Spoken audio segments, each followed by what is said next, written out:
kisah tentang seorang pemuda yang sering bermimpi aneh.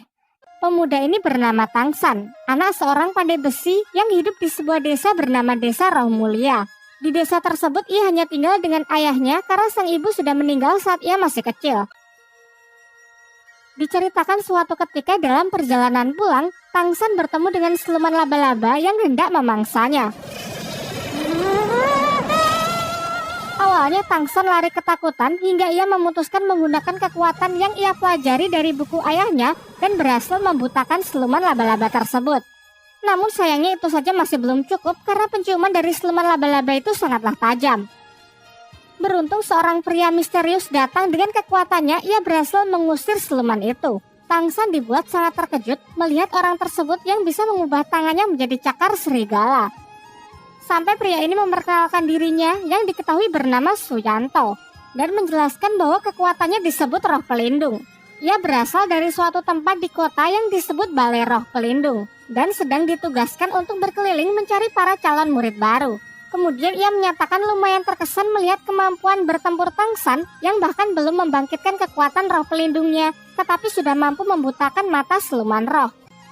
Di tempat lain, kepala desa menemui Suyanto yang ingin mengadakan semacam tes untuk menguji bakat para anak-anak di desa ini guna perekrutan calon murid baru yang akan dikirim ke Balai Roh Pelindung.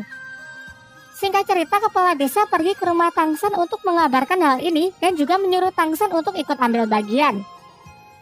Karena diliputi rasa penasaran, besoknya Tangsan pergi ke tempat ujian tes.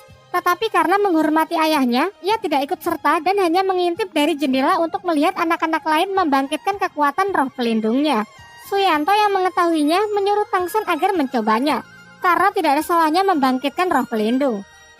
Dan akhirnya terungkap dari tangan kanannya bahwa Tangsan memiliki roh pelindung jenis tanaman, yakni rumput biru perak. Sayangnya, ia sedikit kecewa karena Suyanto mengatakan tidak ada yang spesial dari jenis ini karena lumrah dimiliki oleh orang-orang biasa. Lanjut ke tes tahap kedua yang dapat menunjukkan tingkat kekuatan dari roh pelindung. Semuanya pun dibuat sangat terkejut karena berbanding terbalik dengan jenis roh pelindungnya yang biasa-biasa saja, karena roh pelindungnya memiliki kekuatan roh penuh yang sangat langka. Di tangan kirinya, Tangsan merasa telah membangkitkan kekuatan roh pelindung yang lain, namun ia memilih untuk menyembunyikannya. Karena keistimewaannya inilah, Suyanto memberikan undangan kepada Tangsan untuk bergabung dengan Balai Roh Pelindung. Setelah melihat potensi putranya, sang ayah mengizinkan Tangsan untuk menerima undangan itu dengan dua syarat. Yang pertama, Tangsan di sana hanya boleh belajar tanpa bergabung dengan Balai Roh Pelindung. Dan untuk syarat kedua, Tangsan harus membuat sebuah jarum besi dengan memukul besi berulang kali di titik yang sama. Akhirnya dengan ditemani kepala desa, ia pun berangkat memenuhi undangan tersebut ke kota Naoding. Sebelum berangkat, sang ayah juga menjanjikan kalau Tangsan berhasil menjadi seorang master roh terkuat, ia akan menceritakan mengenai ibunya. Kita sampailah ia di Akademi Balai Roh Pelindung. Di depan pintu ia bertemu dengan Master Xiao, seorang petugas di tempat tersebut. Tangsan lalu menunjukkan kekuatan roh pelindungnya, yaitu rumput biru perak, namun Master Xiao terlihat kurang tertarik. Di sana ia juga bertemu dengan siswa lain yang diketahui anak wali kota di kota tersebut, dan asistennya yang juga menjadi siswa di akademi ini. Sempat terjadi pertikaian di antara mereka karena anak wali kota ini benar-benar sombong. Tangsan lalu menceritakan kalau ia menerima undangan dari Suyanto karena memiliki kekuatan roh penuh yang sangat spesial. Mendengar hal itu, Master Xiao mengejarnya dan mulai menunjukkan ketertarikannya dengan Tangsan. Ia kemudian Master Xiao berbaik hati mengantar Tangsan menuju asramanya. Di perjalanan, ia menceritakan bahwa diharuskan bagi siswa baru untuk membunuh kelinci demi melatih keberanian membunuh. Karena untuk menjadi seorang master roh nantinya akan membunuh roh siluman demi mendapatkan cincin roh yang berguna meningkatkan kekuatannya. Tetapi Tangsan yang tidak setuju dengan hal itu pergi untuk membebaskan kelinci-kelinci itu. Menurutnya membunuh tanpa alasan yang jelas adalah bentuk penyiksaan. Kekuatan sejati bukan untuk membunuh, melainkan untuk melindungi. Ia menentang anak wali kota yang membuat hubungan mereka semakin memanas. Terlihat dari kejauhan seorang gadis bernama Xiao juga merupakan siswa baru, mengamati mereka dan cukup terkesan dengan sikap baik hati Tangsan. Setibanya di asrama, Tangsan bertemu dengan siswa baru yang bernama Waseng yang memiliki kekuatan roh pelindung harimau. Ia mengklaim kalau dirinya adalah yang terkuat sehingga ia sangat layak menjadi ketua asrama. Tak lama setelah itu Xiaowu datang dan mengatakan bahwa ia juga akan tinggal di asrama tersebut dan akan tidur di sebelah Tang San. Namun selaku ketua asrama, Hwaseng menolak hal itu. Sampai akhirnya Xiaowu menantangnya bertarung untuk memutuskan siapa yang akan menjadi ketua. Semuanya pun dibuat sangat tercengang karena bahkan tanpa kekuatan roh pelindungnya, Xiaowu bisa menang telak.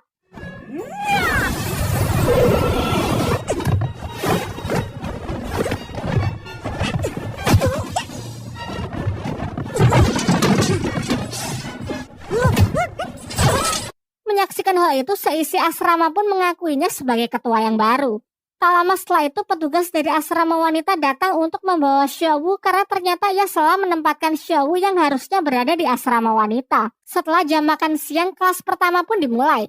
Anak wali kota yang angkuh menantang Tang San untuk sparring sekaligus melampiaskan amarahnya sebelumnya.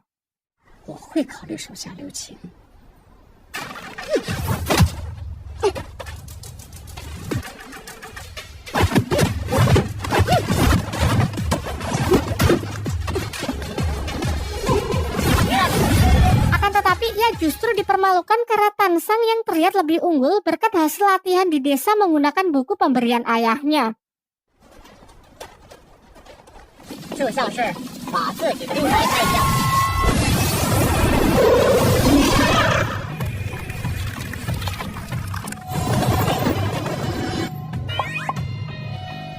Di pelajaran selanjutnya, anak Pak Wali Kota yang tak bisa menerima kekalahan kembali menyerang Tang San. Namun hasilnya pun tetap sama saja. Kali ini Xiaowu juga membantu untuk memberi pelajaran anak sombong tersebut.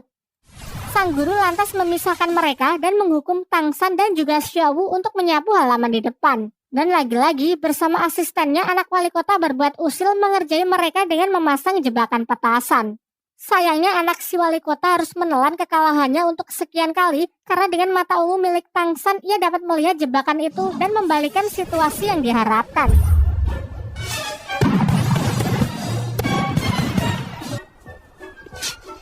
Kembali ke dalam kelas, semua siswa menunjukkan kekuatan roh pelindungnya masing-masing. Tang San juga memperlihatkan roh pelindungnya yang berupa rumput biru perak yang kemudian meminta sang guru untuk melatihnya agar bisa digunakan dalam pertempuran. Namun sang guru malah mengatakan kalau roh pelindung rumput adalah roh pelindung terlemah yang sama sekali tidak berguna dalam pertempuran. Lantas ia pun menyarankan Tang San untuk menjadi master teori saja untuk menjadi seorang guru.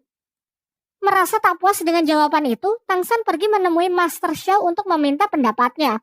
Dan benar saja, Master Xiao memiliki pandangan berbeda dengan mengatakan tidak ada roh pelindung yang tidak berguna. Yang ada hanya penggunanya saja yang tidak bisa memaksimalkan kekuatan roh pelindungnya. Ia kemudian menyarankan Tang San agar berkonsentrasi untuk mengamati karakteristik dari roh pelindungnya.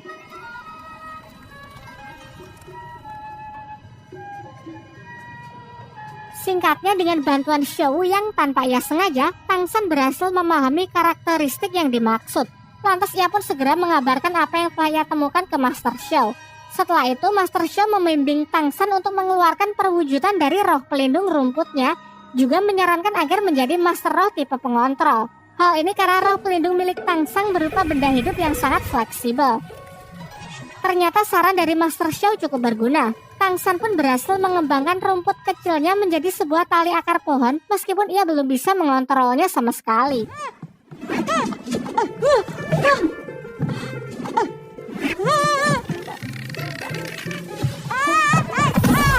Wali kota datang ke asrama untuk mencari Tang San, berniat menantangnya.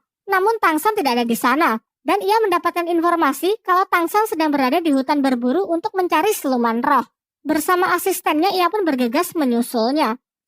Kembali ke hutan berburu, saat sedang beristirahat, mereka sudah disambut oleh serangan siluman roh yang berwujud serigala hitam. Master Xiao lalu membunuhnya dan menjelaskan bahwa warna dari setiap cincin roh menunjukkan usia dari siluman roh tersebut. Sementara itu, anak wali kota beserta rombongannya juga sudah sampai di hutan berburu menggunakan tanda bangsawannya yang membuat ia bisa masuk keluar sesuka hatinya. Kembali ke hutan berburu, saat sedang beristirahat, mereka